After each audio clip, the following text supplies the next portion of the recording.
Olá, muito boa noite a você. Eu sou Adalberto Piotr e seja bem-vindo ao Cenário Econômico pela TV Brasil, com emissoras públicas de todo o país. Diretamente dos estúdios da B3, aqui no centro da cidade de São Paulo, vamos aos destaques do programa de hoje. Previdência continua sendo o tema, hein? Vamos lá, o lucro do Itaú foi recorde em 2018. Saiu o resultado do quarto trimestre, portanto, fechou o ano. E é um recorde histórico entre todos os bancos. Aliás, desde 2014 o Itaú tem batido recorde. O Ibovespa terminou em baixa depois do recorde de ontem e isso tem peso sobre várias coisas. O Itaú puxou para baixo as ações, as suas ações terminaram em baixa, as ações do Itaú, e puxaram o Ibovespa para baixo. A gente mostra isso em detalhes daqui a pouquinho. A venda de veículos novos subiu no mês de janeiro, se comparado a janeiro do ano passado. Esse é um dado positivo, embora seja menor em relação a dezembro, mas dezembro a venda sempre é maior, estatisticamente sempre é maior. A reforma da Previdência quer economizar 1 trilhão em 10 anos, esse é o plano A do projeto do ministro da Economia, Paulo Guedes. A gente mostra isso em detalhes daqui a pouquinho também. E no estúdio a gente conversa sobre o mercado de crédito. Bom, se nós tivermos um aumento no consumo de veículos novos agora no mês de janeiro, o projeto, pelo menos a previsão é que tenhamos uma expansão do mercado de crédito agora este ano, o que pode favorecer sobretudo o varejo. Tudo isso no cenário econômico que já está no ar.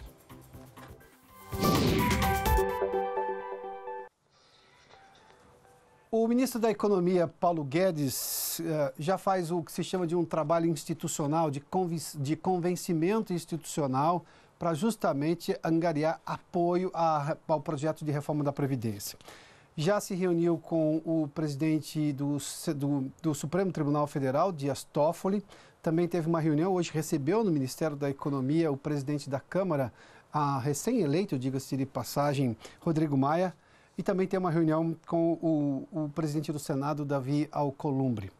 O ministro disse em entrevista que o plano A do projeto de reforma da Previdência é gerar uma economia para o caixa do governo de 1 trilhão em 10 anos assim que a reforma for aprovada, e o projeto é justamente de aprovar ainda no primeiro semestre deste ano. Bom, esse projeto de 1 trilhão pode ser 1 trilhão em 15 anos, ou seja, daí com uma reforma da Previdência menos ousada. Mas vamos só relembrar os dados que foram divulgados ontem num furo, na verdade, os dados vazados ontem, foi divulgado num furo do jornal Estado de São Paulo, do que seria uma das minutas de possibilidade que vão ser a sustentação desse projeto de reforma. O governo não negou aquilo, diz que aquele texto existe sim, é uma possibilidade, mas o texto final só vai ser avaliado, só vai ser apresentado ao Congresso depois de avaliado pelo presidente Jair Bolsonaro, que continua internado no Hospital Albert Einstein em São Paulo. Vamos relembrar só os textos, ou pelo menos os pontos referentes à Previdência de ontem, divulgados pelo Jornal do Estado de São Paulo, que aumentava de 15 para 20 anos o tempo mínimo de contribuição para ter 60%, um proporcional de 60% da aposentadoria. E 40 anos de contribuição para conseguir chegar nos 100%. E detalhe, 65 anos para homens e mulheres. Hoje, numa entrevista, teve mais uma reunião do corpo ministerial do governo, foi comandada pelo vice-presidente Hamilton Mourão. O presidente Jair Bolsonaro está internado em São Paulo, e o vice-presidente Hamilton Mourão disse o seguinte, que há sim uma divergência entre Paulo Guedes, o ministro da Economia, e o presidente Jair Bolsonaro sobre a idade mínima para aposentadoria, esses 65 anos para homens e mulheres. Na verdade, a divergência não seria nem necessariamente nos 65 anos, mas no valor, na mesma idade para homens e mulheres. Mas que sim, a palavra final é do presidente Jair Bolsonaro. Com tudo isso, segundo o ministro da Economia, Paulo Guedes, o plano A é, se for uma reforma da Previdência mais cheia, mais encorpada, mais ousada, é economizar 1 trilhão de reais em 10 anos. Se por acaso ela for desidratada ou mudada pelo próprio executivo, pelo próprio presidente Jair Bolsonaro, aí o plano B seria uma economia de 1 trilhão em 15 anos, ou seja, um pouco maior. Tudo isso dá uma ideia do tamanho da necessidade de solvência fiscal para as contas do governo. Até porque o déficit da Previdência no ano passado, só no ano passado, foi de 290 bilhões de reais, ou seja, o que o governo gasta mais do que arrecada, porque hoje a Previdência, o sistema brasileiro é quem está na ativa está pagando quem está na inativa, ou seja, quem está trabalhando hoje recolhe justamente para pagar quem já está aposentado, e com isso o problema é que o caixa não está chegando no final, porque quando as pessoas hoje se aposentam mais cedo, elas já oneram a Previdência e esse valor fica negativado. O que quer dizer ficar negativado? O governo tira dinheiro de outra área. É simples assim. E aí tem duas coisas a serem observadas. A necessidade da reforma se faz tão urgente porque o governo tem hoje o teto do orçamento, não pode passar do teto. Se a Previdência continua crescendo e você não tem crescimento do país que consiga de alguma maneira absorver esse déficit, na hora que bater o teto, ou seja, vai ter que decidir onde gastar o dinheiro, porque a lei do teto é uma lei também que exige que o governo cumpra religiosamente aquele valor. Vamos lá. Tanto que o ministro hoje da Economia, nesse esforço para justificar a necessidade da reforma, disse que a atual Previdência é uma fábrica de desigualdades. Ele disse também que hoje os mais pobres se aposentam aos 65 anos, a maioria com salário mínimo, e os mais ricos se aposentam mais cedo do que os 65 anos e com valores maiores. Ele chama isso de um mecanismo perverso de transferência de renda. Por exemplo, o servidor público hoje tem a aposentadoria bem mais alta do que a média dos brasileiros do setor privado. E essa reforma pretende colocar todos os trabalhadores no mesmo sistema de previdência. Aliás, esse talvez seja o principal argumento do governo para explicar a lógica de justiça social do projeto de reforma, que não é polêmica. A reforma da Previdência não é mais polêmica. A expressão já está completamente desatualizada. A reforma da Previdência é sensível porque mexe justamente com as certezas pregressas que as pessoas tinham sobre o futuro delas. Eu começo a trabalhar e sabe que vai se aposentar com tantos anos, segundo as regras atuais. Como as regras vão ser alteradas, isso mexe, ou seja, a sensibilidade que as pessoas tinham em relação ao futuro delas vai ser alterada. E com isso, obviamente, se torna uma reforma sensível a todas as pessoas, independentemente se estão sendo beneficiadas ou não, se elas estão sendo privilegiadas ou não, mas a lógica é que hoje é uma reforma sensível, mas que tem um problema de déficit gigantesco nas contas do governo. O governo deixa de fazer investimentos em outras áreas porque, por obrigação constitucional, tem que pagar as aposentadorias independentemente do valor. Se foi acertado na lei, foi acertado na lei. Vamos falar do mercado financeiro hoje. O Ibovespa terminou numa leve baixa de 0,28% a 98.311 pontos. Repare que foram mantidos aqui os 98 mil pontos, 98.311. A queda foi de 0,28% e parte dessa queda se deve aos papéis do Itaú, que a gente vai mostrar agora daqui a pouquinho. Vamos lá para a gente entender algumas ações. Petrobras hoje praticamente estável, mas ainda assim com um valor negativo de 0,07%. Se a gente olhar agora para as ações da Vale, hoje tiveram uma leve recuperação em relação a ontem de 0,13% de crescimento no valor das ações. O Banco do Brasil, quase 2%, 1,96% de crescimento de alta nas ações do Banco do Brasil. Bradesco, o que também tem peso importante. Todas as ações que eu mostrei têm peso muito importante no Ibovespa. O Bradesco teve uma queda de 0,37%, o que ajuda a puxar para baixo o Ibovespa. E vamos dar uma olhadinha aqui nas ações do Itaú. Caíram 4,26%. Bom, e por que as ações do Itaú caíram 4,26%? O que, claro, é uma empresa muito importante, se não me engano, é a primeira ou a segunda, tem um peso em torno de 10% do Ibovespa. E claro, se ela cai, ela puxa para baixo. Vamos lá, o lucro do Itaú foi divulgado do quarto trimestre e é recorde, historicamente, entre os bancos.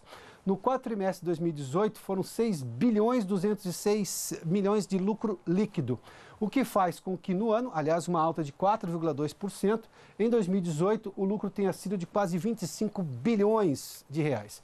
24,977 bilhões de reais. Para 2019, a expansão do crédito estimada pelo banco vai ficar entre 8% e 11%, é onde os bancos ganham muito dinheiro, porque as taxas de juros cobradas pelos bancos são estratosféricas, absurdamente altas. Há que se fazer uma observação clara, e aqui não é crítica nenhuma ao capitalismo, muito pelo contrário. Mas um sistema, numa economia em que os bancos sempre registram, e a gente mostrou o lucro do Bradesco esses dias, o Santander também, sempre registram lucros exponenciais, ano atrás de ano. E o setor produtivo continua com problemas, com capacidade ociosa grande ainda, e as pessoas estão sofrendo com inadimplência, com juros altos, alguma coisa está errada. Não é ser contra bancos, mas é entender porque só os bancos estão se beneficiando enormemente do momento econômico ou da estrutura econômica brasileira. Vamos seguir um pouquinho aqui para a gente ver também a cotação do dólar. Hoje uma queda de 0,17%, operou boa parte do dia em alta, R$ 3,66. Daqui a pouco a gente fala sobre a venda de veículos em alta, sobre o consumo que tem aumentado por esse aspecto, aumentou em relação ao ano passado, só do mês de janeiro, agora do primeiro mês do ano. Bom, vamos falar um pouquinho mais sobre, deixa-me ver, tá aqui.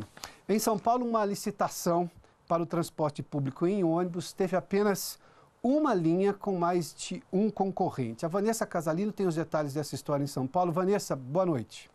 Oi, Piotr. Boa noite para você, boa noite a todos. E a maior licitação de transportes do país, somados, os contratos superam 70 bilhões de reais. A concessão é para os próximos 20 anos e vinha se arrastando desde 2015, por conta de irregularidades apuradas pelo Tribunal de Contas do município. Ao todo, são 32 lotes, mas, como você disse, só teve concorrência para um deles, o D7, que tem linhas dentro dos bairros. Em todos os demais, só há uma única empresa, um único consórcio de empresas sem concorrência e a maior parte já atua no sistema de transporte público aqui da capital. Com a concessão, a frota de mais de 14 mil veículos, a maior do país, deve ser reduzida e os ônibus vão ser divididos em 3 subsistemas. A taxa interna de retorno das empresas vai estar limitada a 9,85%. Acima deste percentual, os valores voltam automaticamente para os cofres públicos. E se ficar abaixo, vai haver uma avaliação anual de contratos. Para o município, a licitação vai modernizar o sistema, melhorando as condições para os usuários. Mas entidades de defesa do consumidor afirmam que pode haver o risco de aumento da tarifa por causa da falta de competição, já que não houve concorrentes. Entre as exigências para as empresas estão um mínimo de 25% da frota com ar-condicionado, acessibilidade, vidros com isolamento térmico e acústico e motores menos poluentes. Os ônibus de São Paulo transportam cerca de 9 milhões e 600 mil passageiros por dia. A expectativa é de que as empresas vencedoras sejam conhecidas num prazo de 90 dias, Piotr.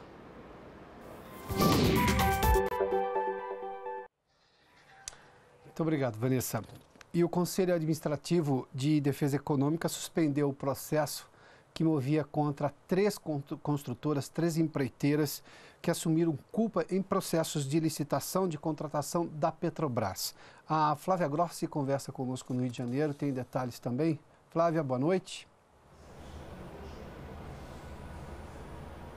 Boa noite, Piotr. Boa noite a todos. O Conselho Administrativo de Defesa Econômica, o CAD, como você falou, Piotr, suspendeu um processo contra as construtoras Odebrecht, OAS e Carioca Engenharia. A investigação apurava um suposto cartel, que é um acordo de preços entre empresas concorrentes em licitações da Petrobras. Segundo a publicação do Diário Oficial da União, as construtoras e seus representantes tiveram homologados os termos de compromisso para interromperem as práticas irregulares.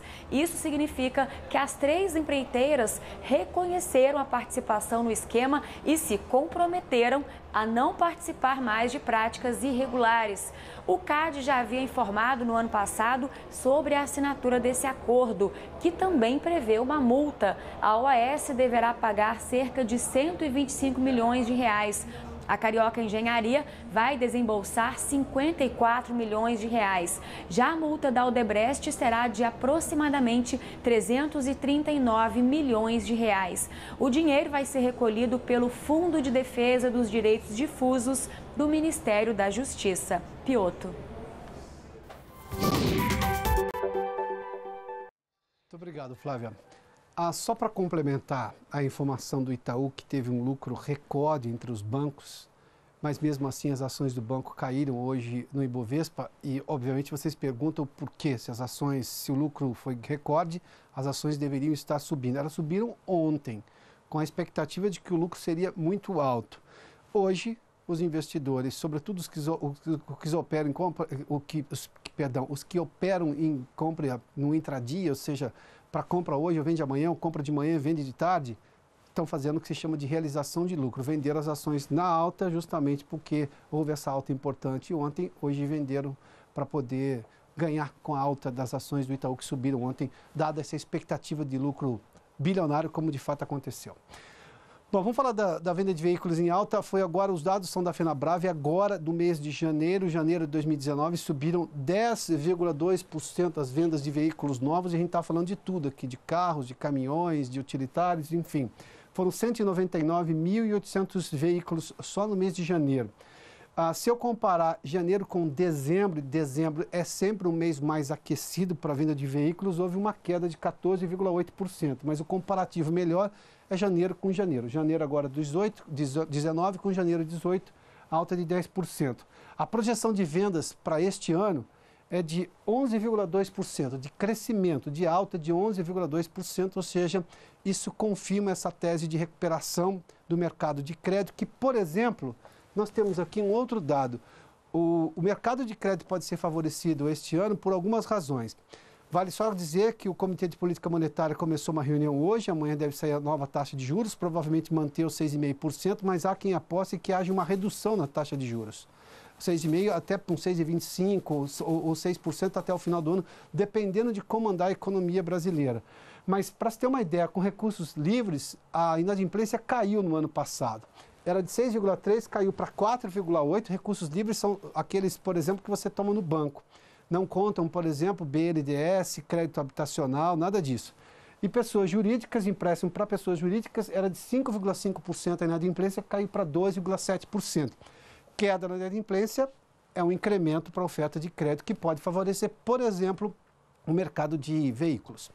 A gente vai falar sobre esse assunto depois do intervalo. O Flávio Calife, do Boa Vista SCPC, está conosco. A gente continua essa conversa logo depois do intervalo aqui no Cenário Econômico. Já de volta com o Cenário Econômico e com a notícia que eu já antecipei antes do intervalo. Agora, em 2019, o mercado de crédito pode ter expansão importante, significativa, porque estamos nos baseando pelos dados do ano passado, quando houve redução na inadimplência. O Flávio Calife, economista do Boa Vista SCPC, está conosco. Flávio, bem-vindo aqui ao Cenário Econômico neste ano novo. Feliz ano novo para você. Flávio, os dados são interessantes porque nós passamos um ano ainda muito difícil em 2018. Saímos da recessão, isso é um fato. Saímos lá em 2017, diga-se de passagem, nós tivemos um crescimento, embora menor do que se propunha, do que se esperava, mas teremos um crescimento provavelmente em torno de 1,5% no ano passado. E eu tenho uma recuperação do mercado de trabalho. Claro, incipiente perto do número que nós temos, mas a gente mudou completamente as curvas da economia. Antes era tudo piorando, agora nós temos já há 2 anos as coisas todas melhorando. Qual é a sua previsão para esse ano? O que pode, além de tudo isso, facilitar esse mercado de crédito? E, claro, consumo interno é extremamente importante. Olha, as condições são muito boas para o mercado de crédito para esse ano. Já cresceu este ano aqui, 2018. A gente tem uma boa condição de crescimento das concessões de crédito, redução da inadimplência, redução do endividamento. Tudo isso ajuda bastante a essa entrada de um ano novo, com um governo novo, com uma série de propostas novas, que deve impulsionar ainda mais o mercado de crédito. Então, se a gente pegar essa questão da inadimplência, por exemplo, apesar, a despeito de tudo que piorou na economia nos últimos 2 anos, agora o último ano melhorou um pouquinho, a inadimplência se comportou muito bem. As famílias se desalavancaram, diminuíram o endividamento e diminuíram a inadimplência nos últimos 2 anos seguidos. As empresas também, os números já mostrou, caiu pela metade a inadimplência de pessoas jurídicas. O nosso número mostra que caiu 15% dos novos registros lá no SCPC. De novos registros e inadimplência. De inadimplência de pessoas jurídicas. Menos. Principalmente do que o ano anterior. Então, você vê as empresas bem mais preparadas para um novo ciclo de crédito. Esse ano que já cresceu, as concessões cresceram, só para ter uma ideia, as concessões novos empréstimos, para para recursos livres, pessoas jurídicas cresceram 15% esse ano. E 10% para a pessoa física. Então, já estão se recuperando. Então, a gente vai continuar crescendo mais ainda ao longo de 2019. E há uma expectativa de crescimento da carteira. Você deu os dados do Itaú, de crescimento do que foi sendo a expectativa de 8 a 11% de crescimento da carteira. A maior parte dos bancos, que é o estoque, uma coisa é a concessão, os novos empréstimos, e uma coisa é o tamanho da carteira que cresce.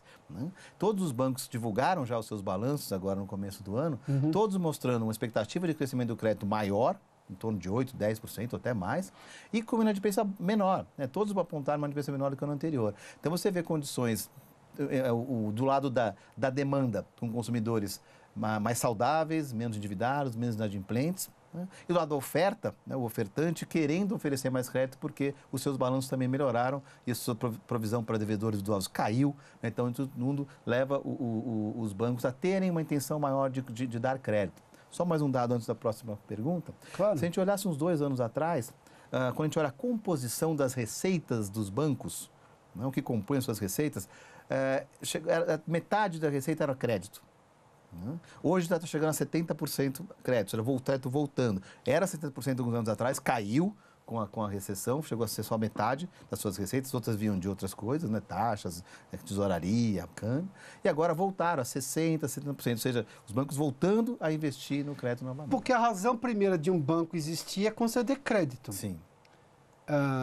O banco existe justamente porque ele é um acumulador de capital e você precisa do capital para fazer o seu negócio, que não é exatamente a mesma do banco, porque o único serviço de um banco, quando o banco começa a ganhar muito dinheiro com taxas, alguma coisa está equivocada. Exato. Ou outras coisas. O que eles fizeram? Tiveram que migrar para coisas como tesouraria, porque às vezes começa a subir um juro, então vai para tesouraria, outros produtos, tentam ir para outros produtos que não exatamente o crédito. Mas normalmente, onde os bancos preferem atuar, sem dúvida, é na construção. Claro, tem os investimentos, também tem outras coisas. Quando você fala tesouraria, o banco vai fazer investimento em outras coisas, como comprar títulos do governo quando a taxa Selic era alta. Exato.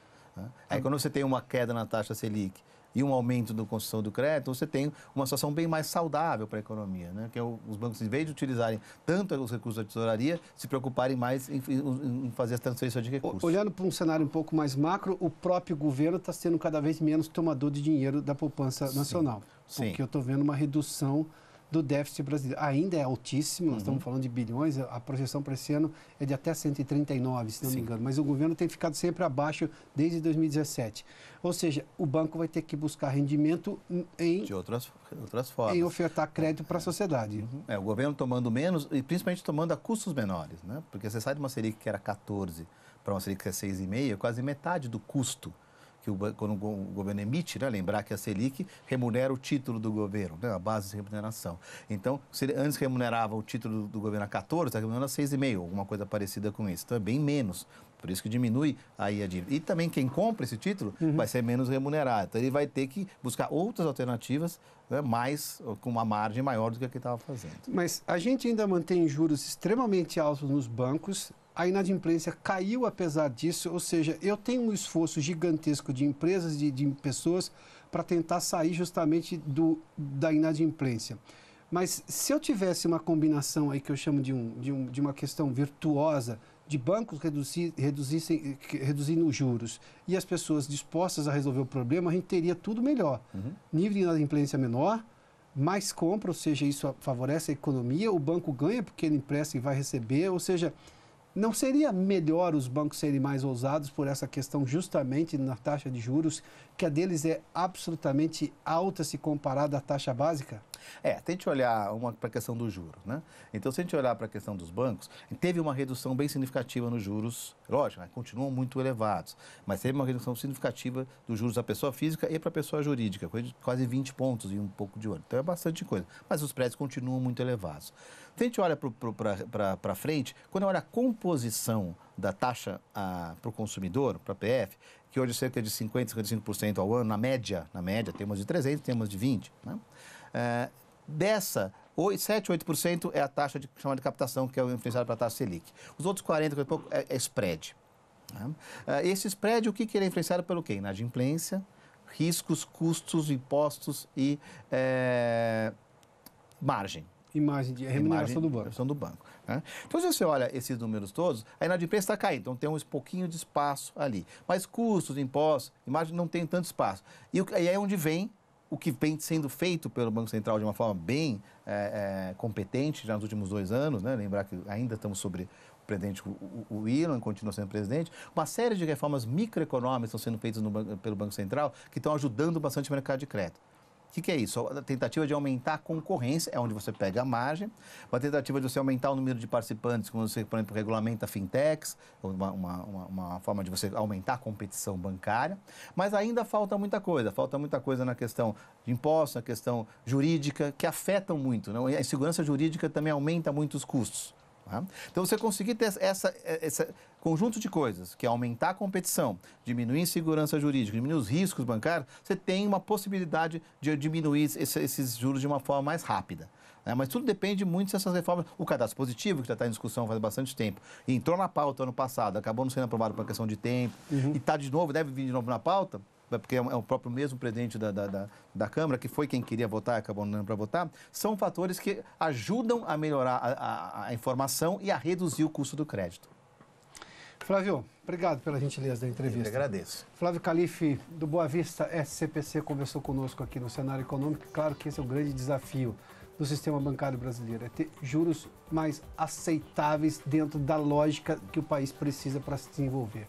As pessoas, ou seja, o seu dia a dia, o dia de uma empresa, para ter capital de giro, por exemplo. O Cenário Econômico termina aqui. Obrigado pela sua companhia, pela audiência. Boa noite a você. Amanhã a gente está de volta.